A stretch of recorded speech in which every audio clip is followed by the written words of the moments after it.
perintah-perintah Allah Ta'ala. Boleh cakap ni? Itu isteri bapa.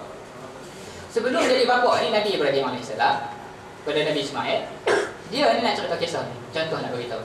Sebelum masa dia muda, kita tengok kisah kita dah bisa dengar. Nabi Ibrahim ni bagaimana dia berusaha untuk membaiki diri dia, dia mencari kebenaran. Maka kalau dapat wahyu Allah Ta'ala jadi Nabi. Bila dia dapat kebenaran dan tahu kebenaran, dia tegakkan kebenaran walaupun sanggup korban, walaupun berhadapan dengan risiko. Maksudnya dia dah dari sudut tarbiyah individu tadi, tarbiyah diri tadi, dia ada tarbiyah diri dia. Dia cari ilmu yang kebenaran, kemudian dia laksanakan perintah Allah Ta'ala di situ, hancurkan bahala sekian-sekiannya, kemudian pergi berdakwah kepada ayah dia. Dari situ tanggungjawab individu dimainkan oleh Nabi Ibrahim disebut sebagai seorang lelaki. Bila dia baiki diri dia, dia ada tarbiyah diri dia, maka Allah Ta'ala bagi segi logik dia. Kisah macam mana dia dapat isteri nama dia Hajar tadi tu, mak kita ni, Sayyidah Hajar. Bagaimana Nabi Ibrahim dapat? Nabi Ibrahim dapat hadiah daripada Firaun, Namrud. Hadiah daripada Namrud. Kalau kita pegang dari sudut logik, dia ni keluar daripada sekolah American School. Nampak ni? Dari segi logiknya, Hajar ni keluar daripada tempat Namrud. Sepatutnya dia bukannya jadi orang yang, nampak nak sebut, sepatutnya dari segi logiknya dia akan keluar orang yang tak sepatutnya. Tapi nak lah, maknanya orang tak sepatutnya. Bukan keluar dia. Tapi nak bagi tahu, bila peringkat sebelum kahwin pada suami, begitulah juga ya, akhwat. Bila sebelum kahwin, kita baiki diri kita, kita didik diri kita, kita bina diri kita. Ketika itu Allah Ta'ala dari segi logik tadi patutnya dapat hadiah dari Namrud, dapat bini jahat lah. Tapi dengan disebabkan kita pun kat awal kita dah ikhlas, kita dah bina diri, dan kita memang harap sungguh Allah Ta'ala bagi bimbingan pada kita. Allah Ta'ala bagilah hidayah pada aku untuk istiqamah. Allah Ta'ala pasti akan bagi kawan, Allah Ta'ala pasti akan bagi isteri, Allah Ta'ala akan bagi tempat, Allah Ta'ala akan bagi masyarakat, Allah Ta'ala akan bagi persatuan, yang mana persatuan itu dan juga masyarakat sehingga itu yang boleh teruskan kita punya istiqamah. Dari segi logik dia dapat bini tadi, patutnya dia ikutlah Nabi Ibrahim ni, keluar bini pada American School. Anda cuba istilah ni. Tapi disebabkan ikhlasnya Allah Ta'ala bagi rupa-rupanya, walaupun keluar daripada tempat tu, rupanya ini memang orang yang ada jenis baik. Kesan daripada kita, peringkat awal tu, pembinaan diri tu kena jaga. Cuma bukanlah mesti kata, Ustaz, saya dah tarbiyah diri saya, Ustaz, saya pergi Ustaz, tapi dapat bini Ustaz, perfect. Masuk perfect tu tak boleh nak maksud isteri ni, tak semestinya bila kita baik, kita akan dapat isteri yang baik. Tak semestinya, tapi kebanyakannya. Itu kaedah umum dia, Islam letak, Allah Ta'ala letak. Kalau kita baik, Allah Ta'ala akan bagi isteri yang baik. Dalam spesial kes yang Allah Ta'ala bagi itu sebagai ujian. Itu cerita lain lah.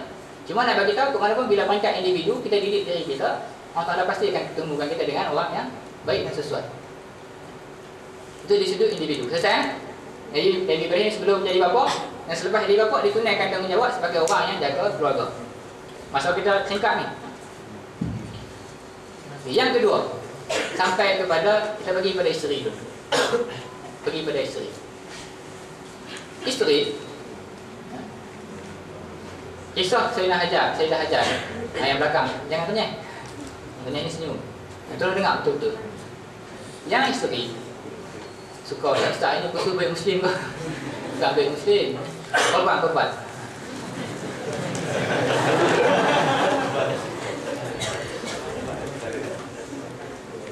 Yang kedua dari sudut isteri, yang kita boleh ambil dari kisah ni, kisah sebelum daripada itu, ketika Nabi Ismail masih kecil, Nabi Ibrahim, Allah Ta'ala hantar Sayyidah Hajar dan juga Ismail ni pergi duduk di Mekah. Jadi peringkat awal lagi, memang Sayyidah Hajar ni jenis orang dia, bila mana benda tu berkaitan dengan perintah Allah Ta'ala, datang dari suami dia, dia akan jadi orang yang paling kuat menyokong dan membantu suami dia. Dalam kisah tu disebut, dalam hadis disebut, ucapan Sayyidah Hajar ni ucapan sejarah zaman berzaman. Ketika Nabi Ibrahim, jalannya Nabi Ibrahim, kita ni kalau kita bagi contoh di Malaysia ni, kalau di Malaysia kita bagi contoh padang pasir lah. Kalau di Malaysia kita buat tengah hutan. Bila dia letak di tengah padang pasir yang sunyi, tak ada apa masa tu, ayak pun tak ada apa, tak ada siapa orang tu. Nabi Ibrahim letak tengah-tengah tu, dia tanya, wahai suamiku, bahasa moden ni, ayah, wahai abang, hang letak aku kat sini ni perintah Allah Ta'ala ke ataupun main daripada idea hang sendiri? Tanya dengan sopan, dengan sopan, bukan tanya begini. Aduh, Abang, dia tanya, adakah yang diletakkan aku di sini tengah-tengah hutan, tengah-tengah padang pasir ni tadi, idea sendiri ataupun ini perintah Allah Ta'ala? Maka Nabi Ibrahim jawab, ini perintah Allah Ta'ala.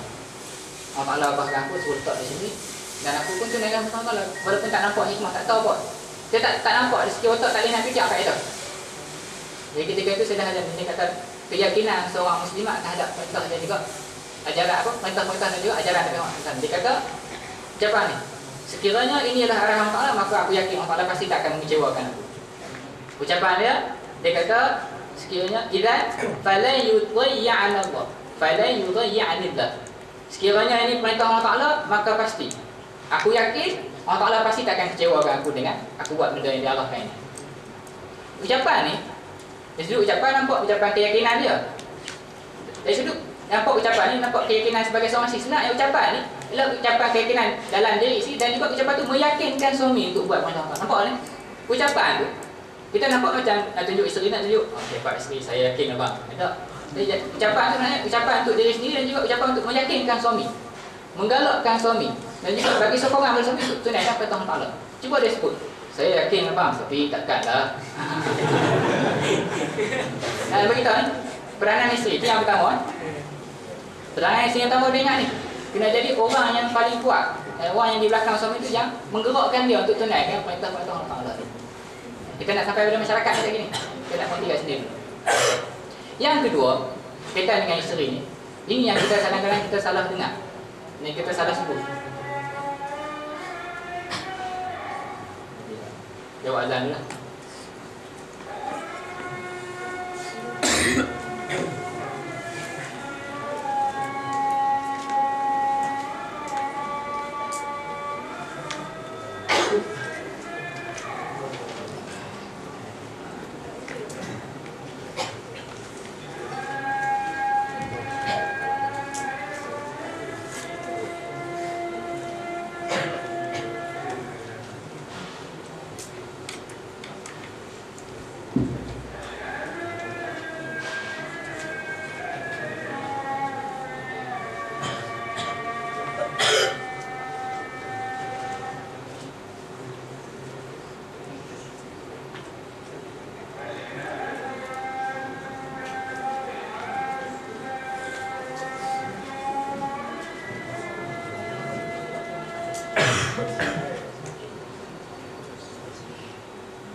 Berbalik kepada masalah yang berkaitan dengan muslimah ini.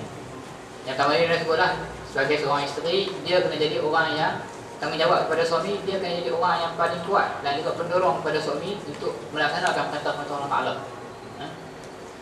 Yang kedua, Jadi tanggungjawab terhadap suami, sekarang tanggungjawab terhadap anak. Ini yang anda sebut tadi. Setengah orang dia tersalah faham dan tersalah sebut. Kadang-kadang ustaz-ustaz ni tersalah sebut. Dia sebut tentang, dia sebut benda yang nampak zahir. Dia kata isteri kena duduk di rumah. Nah, capan-capan kita dengar di dalam Melayu kan. Dia sebut masalah isteri ni sepatutnya duduk di rumah. Tetapi dia bukan salah sebut. Dia tak apa. Kita sebut duduk di rumah tu kerana apa? Kerana peranan ibu kepada anak ialah mendidik. Dia sebut benda tu, dia lupa sebenarnya yang fokus kita sebut duduk di rumah ialah nak jadi apa? Nak jadi orang yang boleh mendidik anak. Sebab tanggungjawab didik anak ni memang kena bagi pada mak. Dia anda sebut kalau perkataan anda pilih pendidikan dan juga tarbiyah berkelompok ni, jenis kecil ni. Yang boleh buat kerja tu dengan penuh teliti, yang boleh buat kerja tu dengan penuh berkesan ialah orang perempuan. Jadi bila ucapan tu, bila difokuskan kepada mesti duduk di rumah, dia tak sampai pada matlamat. Kita nak bagi faham, kata duduk di rumah bukan duduk di rumah tunggu tenggek gitu. Duduk di rumah ialah mainkan peranan sebagai pendidik kepada anak, perhati dan juga tengok anak. Jadi tak timbul masalah untuk bekerja dan tak bekerja. Kalau faham isu ni, tak ada masalah orang perempuan nak bekerja tak bekerja. Sebab apa? Dia tahu tugas aku walaupun bekerja, aku ada satu tugas yang paling penting, yang mahal penting. Itu apa? Pendidik dan juga mendidik anak tadi. Dia tak timbul masalah kata orang perempuan nak bekerja ataupun tak bekerja. Asalkan boleh laksanakan tanggungjawab dan amanah untuk mendidik anak tadi. Dia tak timbul, Islam tak nak halang orang perempuan bekerja. Asalkan jangan lupa tugas tadi. Tugas disebut nak bina anak tadi. Nak bagi tahu kesan. Anda dah sebut Nabi apa saya nak ajar kan? Dia bila tahu kata tu perintah Allah tu, dia kata selesai masalah. Abang tolong buat. Tarbiyah dia tadi tu, ibu yang baik ni tadi, dia tarbiyah. Jadi macam mana duduk dekat Mekah, dekat Mekah, duduk dengan mak. Di mana yang bagi sekolah tu siapa? Mak tu tadi.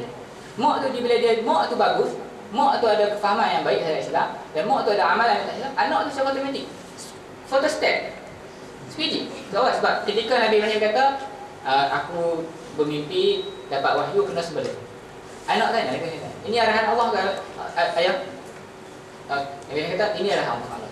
Jawapan dia sebiji macam mak dia sebut dulu. Masa ketika ditinggalkan di Mekah. Dia kata kalau macam ni ayah, yang ni bila arahan Allah ini kita kena buat. Tak ada masalah. Ayah akan dapati aku adalah seorang yang sabar, aku akan buat benda ni dengan baik. Ni kesan daripada tarbiyah mak yang bagus tadi. Dan juga didikan ibu kepada anak. Orang lelaki yang sebut terus terang lah. Untuk pendidikan yang berbentuk yang kecil ni, tambah-tambah ketika anak kecil, selalunya untuk pendidikan bentuk kelompok yang disebut kelompok ni kecil lah, anak-anak lah 3-5 orang ni, orang lelaki takkan dapat buat dengan sempurna. Sebab jiwa dia jenis dia nak kena kontrol benda-benda yang makro. Faham makro ni? Bukan pasal raya makro yang dah tak ada kat Malaysia tu. Dah besto lah. Makro ni benda-benda yang berbentuk umum dan luas dan besar. Tapi untuk tumbuh benda-benda yang detail dan benda-benda yang masalah-masalah yang tabiat yang kecil, anak nak tengok macam mana perkembangan dia, macam mana tengok sikap dia, macam mana tengok dia punya perkembangan pemikiran dia, yang boleh tengok dengan teliti dan boleh nampak beza. 1 cm dengan 1 cm dia boleh beza. Kalau lelaki dia tengok anak tu besar, dia tak pasal anak besar. Tapi isteri ni, mak ni dia tengok anak tu, dia boleh beza. Yang ni, hari ni ada belis. Orang perempuan ni pandangan memang pandangan yang detail. Jadi dia sesuai untuk tarbiyah dan juga pendidikan anak tu. Sebab itu, contoh pengalaman. Anda jadi sekolah cikgu 3 bulan yang dah sekolah anda. Jadi 3 bulan, pasalnya kalau sambung 3 bulan sehari, rasanya pasalnya masuk ke situ jiwa. Sebab apa? Sebab tak tahan. Budak, kalau budak dia jam 1, jam 2, jam 3, sampai jam 6 lah. Masuk kelas jam 6, start handsome, start.